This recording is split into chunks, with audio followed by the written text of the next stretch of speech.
Hello दोस्तों, आपका स्वागत है हमारे चैनल चैंपियन जेड पर। मैं हूं आपका दोस्त मोहम्मद जैद। और दोस्तों आज हम लोग सॉल्व करने हैं प्रैक्टिस सेट 2.6। और प्रैक्टिस सेट 2.6 में हम लोगों ने 5 क्वेश्चन निपटा दिया था पार्ट 1 में। Now we will move to the 6th question. वैसे मैंने तो सोचा था 10 क्वेश्चन करा दूं, बट आपके लिए वो ज्यादा हो जाता। ठीक है, चलो 6वां क्वेश्चन है। मिस्टर कसम runs a small business of making earthen pot. मिट्टी का जो मटका बनाते हैं उनका यही बिजनेस है। He make certain number of pots on daily basis. कुछ नंबर ऑफ पॉट्स वो डेली बनाते हैं। Production cost of each pot is 40 more than 10 times the total number of pot. जो कीमत लगती है उनको डेली बनाने में वो 40 रुपए प्लस 10 गुना जितना वो डेली बनाते हैं। तो इसमें हम लोग क्या करेंगे, हम लोगों को इसमें प्रोडक्शन कॉस्ट का कंडीशन दिया है, हम लोगों को कंडीशन दिया है डेली कितना कमाई होती है वो भी दिया है। हम लोगों को सिर्फ एक कंडीशन नहीं दिया गया। क्या नहीं दिया है?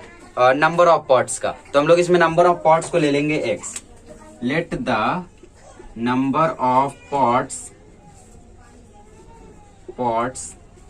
दैट मिस्टर कसम मेक पर डे। ठीक है, तो पर डे जितना वो पॉट बनाते हैं उसको हम लोग अज्यूम कर लेते हैं x। ठीक है, x हो गया। तो प्रोडक्शन कॉस्ट कितना हो जाएगा? Therefore production cost of each pot is equal to 40 plus 40 more मतलब plus 10 times of the total number of pots, मतलब 10x। ठीक है, नंबर ऑफ पॉट्स मतलब टोटल, यहाँ पे लिखो टोटल नंबर ऑफ पॉट्स। तो ये 40 प्लस 10x हो जाएगा। ठीक है, क्योंकि टोटल नंबर ऑफ पॉट्स का 10 गुना प्लस 40 रुपया करेंगे तो उनको प्रोडक्शन कॉस्ट एक पॉट का हो जाएगा। तो हमें फाइंड करना है कि प्रोडक्शन कॉस्ट पॉट का कितना होगा, कितना पॉट वो डेली बनाते हैं और एक पॉट का कितना खर्चा है। ठीक है, मतलब इसमें हम लोग रखेंगे x की वैल्यू फाइंड करके, तो प्रोडक्शन कॉस्ट निकल जाएगा और कितना पॉट बनाते हैं x जो निकलेगा वो प्रोडक्शन कॉस्ट होगा, sorry total number of pot होगा। ठीक है, तो कंडीशन कैसे बनाएंगे वो मैं बताता हूँ। सबसे पहले लिख लेते हैं according to the given condition.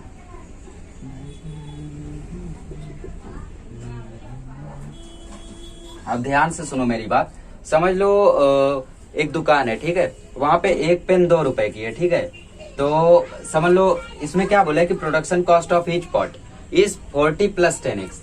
इतना उसका दाम है और इतना नंबर ऑफ पॉट है। तो नंबर ऑफ पॉट को उसके दाम से अगर मैं मल्टीप्लाई करूंगा तो मुझे टोटल कमाई मिल जाएगी। ठीक है, जैसे मैं पेन वाला एग्जांपल दोबारा उठाता हूँ। 2 रुपए की एक पेन है, पुराना जमाना हो गया।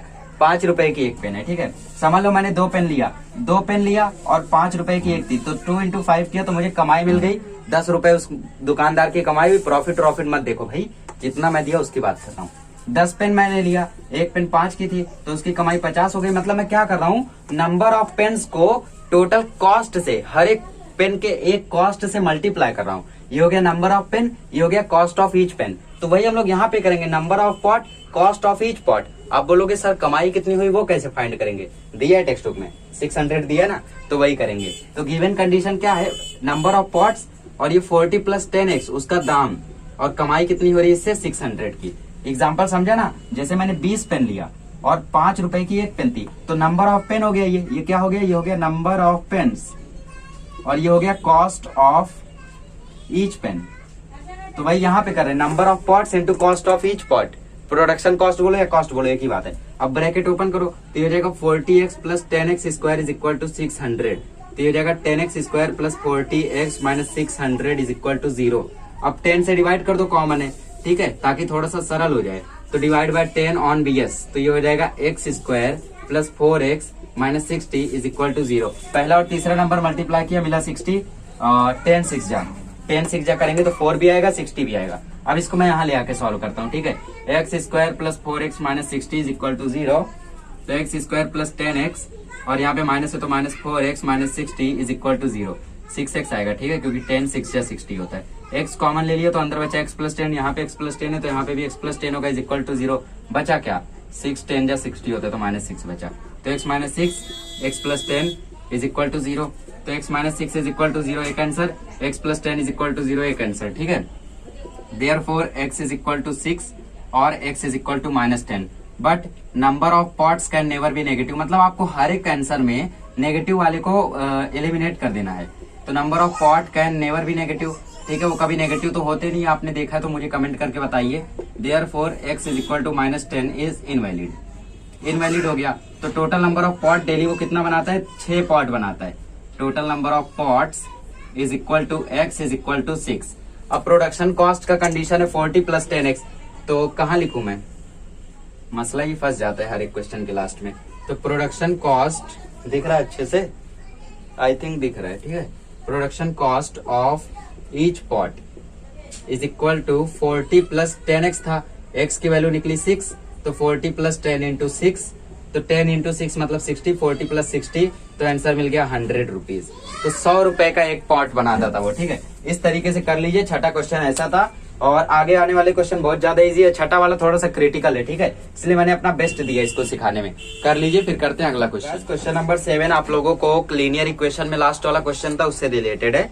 प्रतीक takes 8 hours to travel 36 kilometre downstream and return to the same spot from where he has started and the speed of boat in still water is 12 kilometre per our.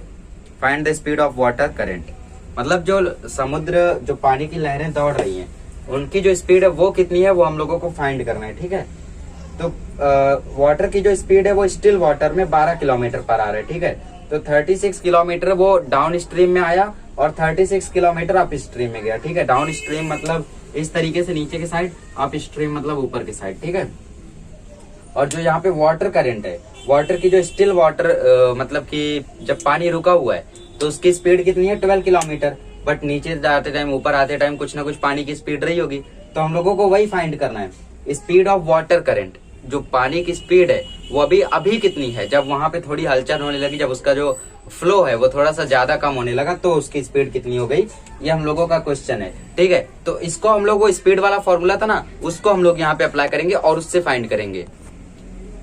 तो speed का formula क्या होता है, speed का formula होता है distance upon time. क्या होता है, डिस्टेंस अपॉन टाइम। तो टाइम का फॉर्मूला हो जाएगा डिस्टेंस अपॉन स्पीड। क्या हो जाएगा, डिस्टेंस अपॉन स्पीड। अब यहाँ पे कुछ चीजें आप लोगों को ऑब्जर्वेशन से समझनी है, ठीक है। सबसे पहले जो बोट की स्पीड है, वाटर करंट की जो स्पीड है, उसको हम लोग अज्यूम कर लेते हैं x। Let the speed of the water current be x, ठीक है, उसको हम लोग x अज्यूम कर लेते हैं। तो टाइम का फॉर्मूला होता है डिस्टेंस अपॉन स्पीड। उसने डिस्टेंस कवर कितना किया, डिस्टेंस उसने 36 किलोमीटर नीचे जाते टाइम कवर किया और 36 किलोमीटर ऊपर आते टाइम, ठीक है। 36 डाउनवर्ड, 36 अपवर्ड। तो एक बात बताओ भाई, आप क्या कर रहे हो, आप स्विमिंग कर रहे हो समुद्र में। तो स्विमिंग करते समय जो पानी की लहर है वो आपका साथ दे रही है, जिस तरफ आप स्विमिंग कर रहे हो उसी तरफ उसका बहाव भी है, तो आप लोग एकदम आसानी से स्विम करोगे। बट अभी आप स्विमिंग कर रहे हो और सामने से वो आ रहा है वाटर, तो आपकी स्पीड को कम करेगा, बट जाते टाइम आपकी स्पीड को बढ़ाएगा। कहने का क्या मतलब है, डिस्टेंस तो कवर किया 36, स्टिल वाटर में जो स्पीड है वो है 12। नीचे आते टाइम बोट से जब वो नीचे आ रहा था तो पानी भी उसकी मदद कर रहा था, मतलब यहाँ पे प्लस x होगा। और फिर प्लस ऊपर आते टाइम भी 36 कवर किया, अपॉन ऊपर आते टाइम क्या हुआ, पानी उसको रोक रहा था। पानी की स्पीड तो 12 थी, बट उसमें कुछ ना कुछ वाटर करंट की भी स्पीड रही होगी, तो वो उसको रोक रहा था, तो 12 माइनस x, ठीक है।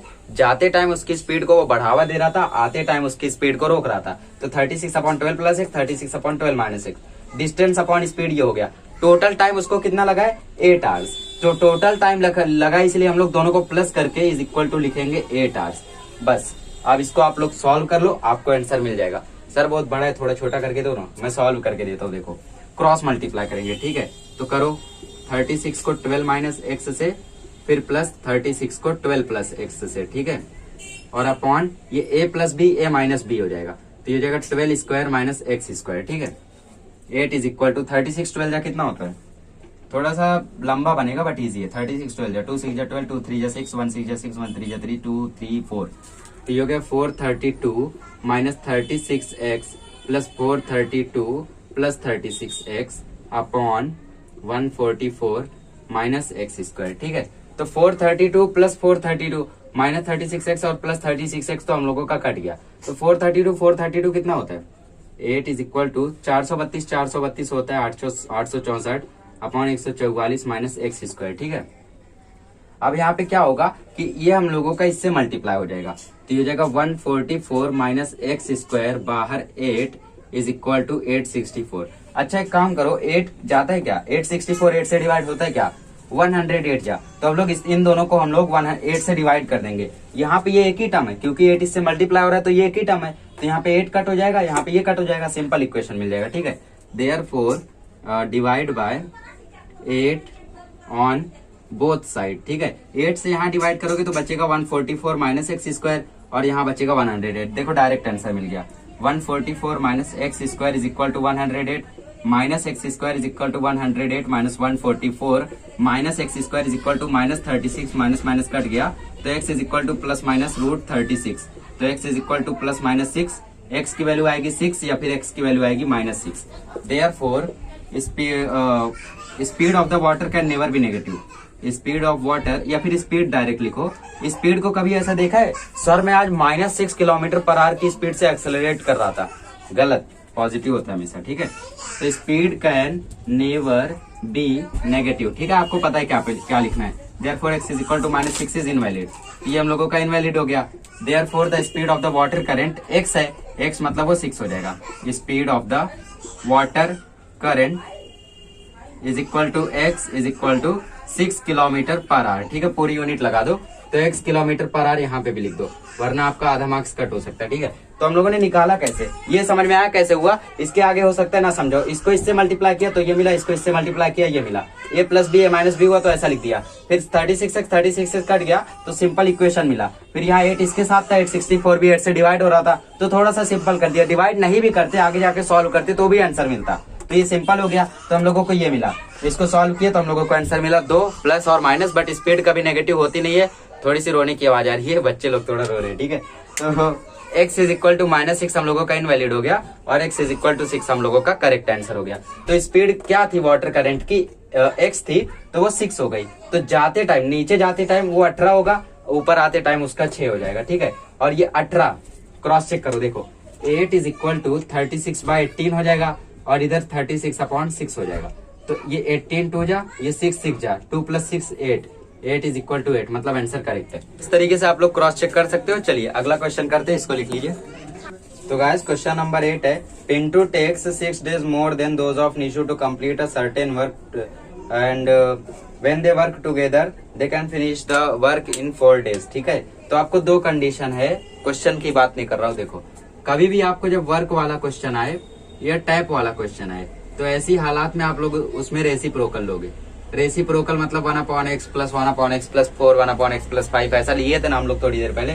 तो वर्क वाला क्वेश्चन है या टाइप वाला क्वेश्चन है तो आप लोग रेसिप्रोकल लोगे, वरना क्वाड्रेटिक इक्वेशन नहीं फॉर्म होगा, वरना आपको x + 5 हो जाएगा तो वो लीनियर इक्वेशन 1 वेरिएबल हो जाएगा। ठीक है, तो हमेशा ऐसा लेना। क्वेश्चन पर आते हैं, पिंटू को निशु से 6 days ज्यादा लगते हैं। तो इसमें पिंटू की कंडीशन दी गई है, निशु की कंडीशन नहीं दी गई। तो हम लोग यहाँ पे निशु को x ले लेंगे। Let the number of days taken by Nishu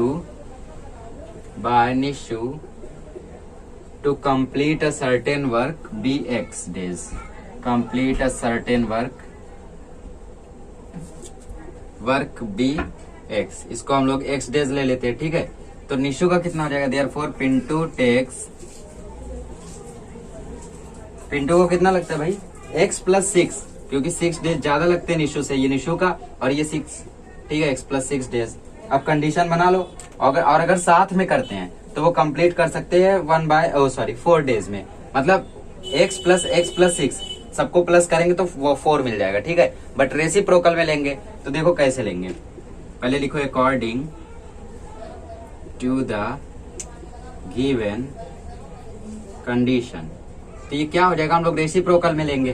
पहला है x तो 1/x, फिर प्लस 1/x + 6। सर प्लस क्यों लिखे, क्योंकि वहां पे बोले ना साथ में करेंगे, साथ में मतलब प्लस, तो वो कर सकते हैं 1/4, 4 दिन में कर सकते हैं। तो ऐसा सबको रेसिप्रोकल में लेने का। मैंने जब कुछ बच्चों के आंसर पेपर चेक किए थे तो उन्होंने 4 ऊपर लिखा था, जो पेपर्स मेरे पास मेल में आए थे, सैंपल पेपर जो उसमें ऐसा क्वेश्चन मैंने डाला था। ठीक है, तो उन्होंने 4 ऊपर लिखा था, उसकी वजह से उनका पूरा गड़बड़ा गया था। और एक तो ऐसे थे जिन्होंने 4 ऊपर लिखा था बट आंसर करेक्ट लेकर आए थे।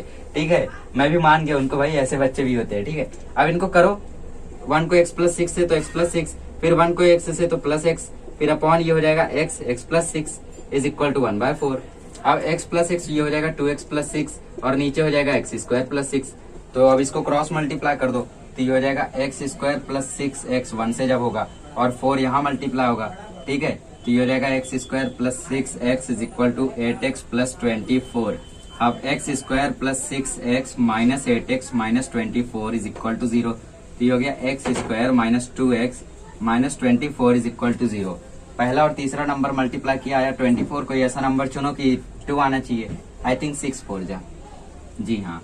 तो x square minus 6x minus minus plus 4x minus 24 is equal to 0। x common ले लिया, अंदर बचा x माइनस 6, इधर 4 कॉमन ले लिया, अंदर बचा x माइनस 6। तो x minus 6 is equal to 0 और x plus 4 is equal to 0, ठीक है। तो एक x की वैल्यू आई 6, एक x की वैल्यू आई minus 4। Number of days negative होता है क्या? कभी नहीं होता है ना। Therefore number of days can never be negative, negative नहीं होते, ठीक है।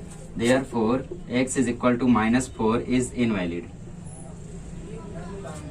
देयरफॉर नंबर ऑफ डेज, आखिरी में फाइंड क्या करना था कि अगर अकेले काम करेंगे तो कितना आएगा। तो अकेले का मिल गया, देखो x टेकन बाय निशु, हम लोग निशु का x अज्यूम किए थे, ठीक है।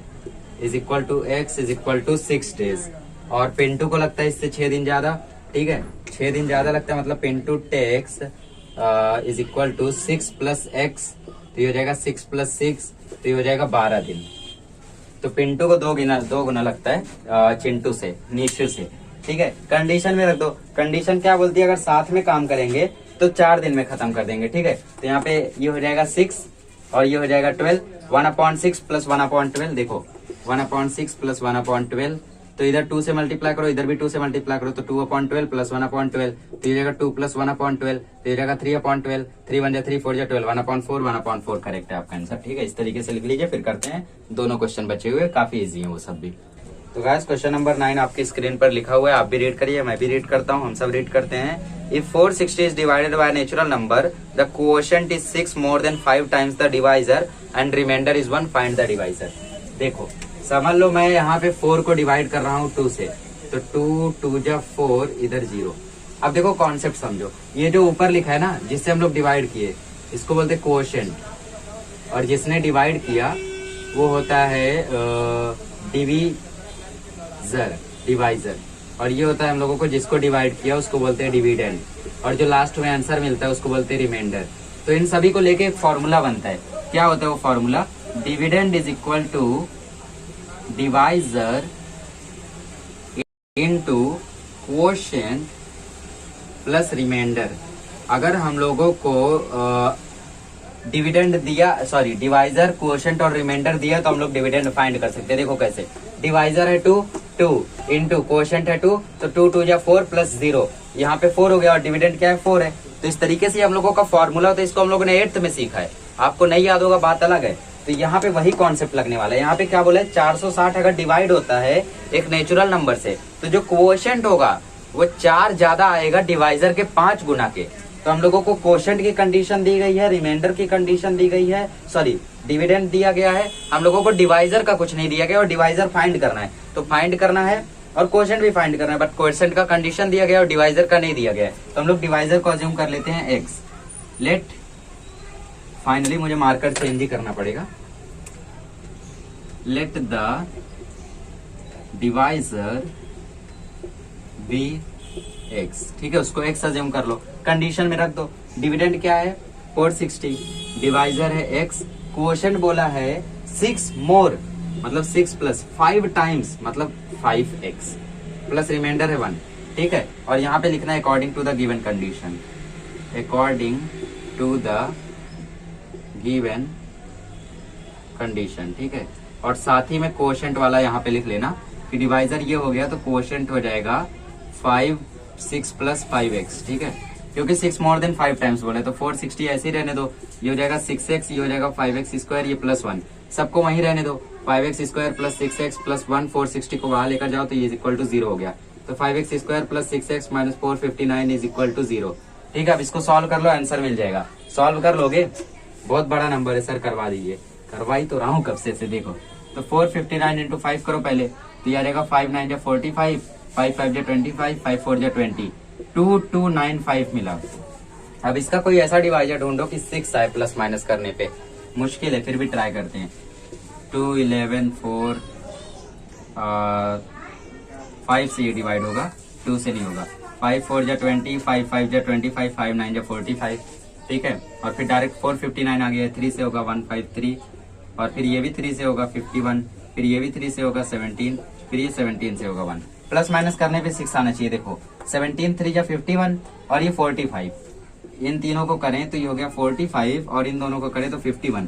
51 इंटू 45 होता है 2295 और प्लस माइनस करने पे 6 आ रहा है। मतलब क्या, मतलब 5x square plus 51x minus 45x minus 459 is equal to 0। अब कॉमन ले लो, इसमें सिर्फ x कॉमन होगा तो ये आ गया 5x प्लस 51।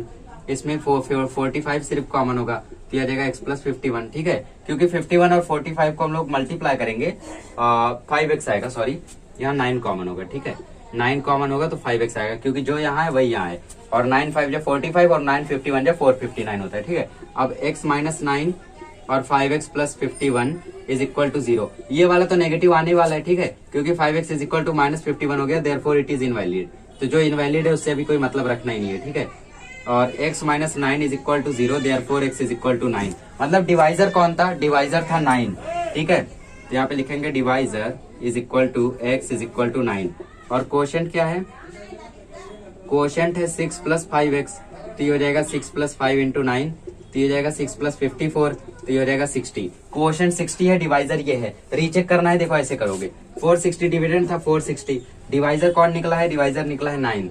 अब देखो आंसर आते क्या, 9 5 जा 45, 45 और इधर 10, 9 1 जा 9, 1। देखो रिमाइंडर 1 आ गया, डिविडेंड तो ये है ही है और कोशेंट ये है।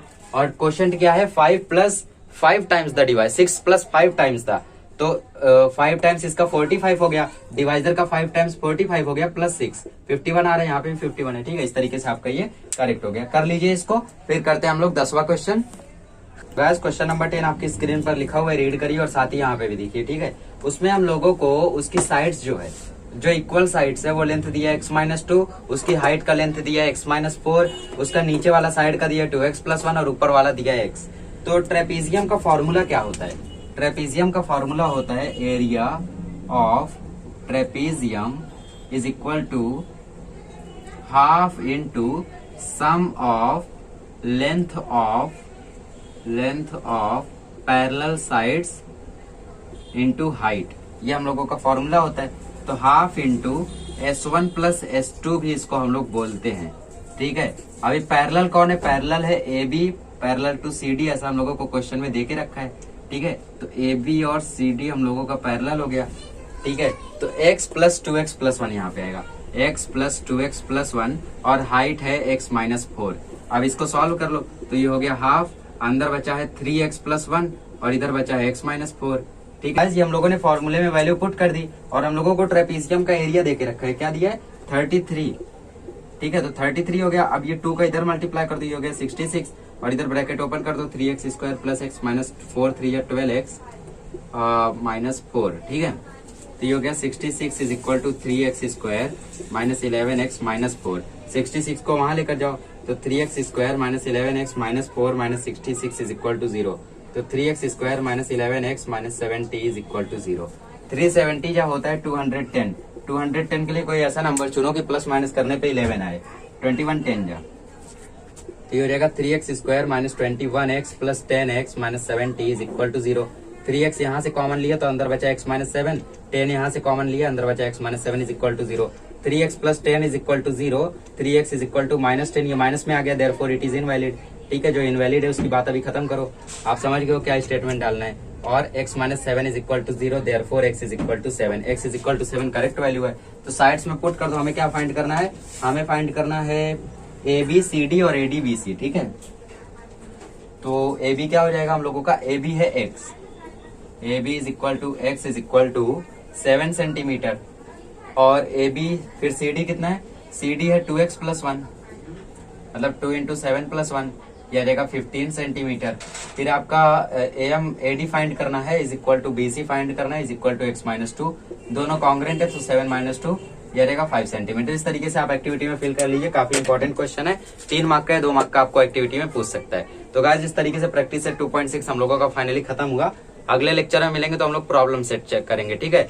और आपको जो एक्स्ट्रा क्वेश्चन दिए रहते हैं डिस्क्रिप्शन में, उसको सॉल्व करना ना भूले, बोथ आर इंपॉर्टेंट, ठीक है। आप लोग जरूर उनको सॉल्व करें और आंसर भी वहीं पे मैं लिख के दे के रखता हूँ, तो आप लोग आंसर से उसको मैच करें। तो गाइस इतनी ज्यादा मेहनत आई डोंट थिंक कि आपके लिए कोई करता होगा, बिकॉज डेली 4 वीडियोस प्रीवियर करना, साथ ही डिस्क्रिप्शन में पीडीएफ बना के देना, हर एक क्वेश्चन को प्रिपेयर करना, उसको सॉल्व करके उसका आंसर निकाल के लिखना, ताकि बच्चे को कोई प्रॉब्लम ना आए, आंसर पता करने के लिए कहीं दूर ना जाना पड़े।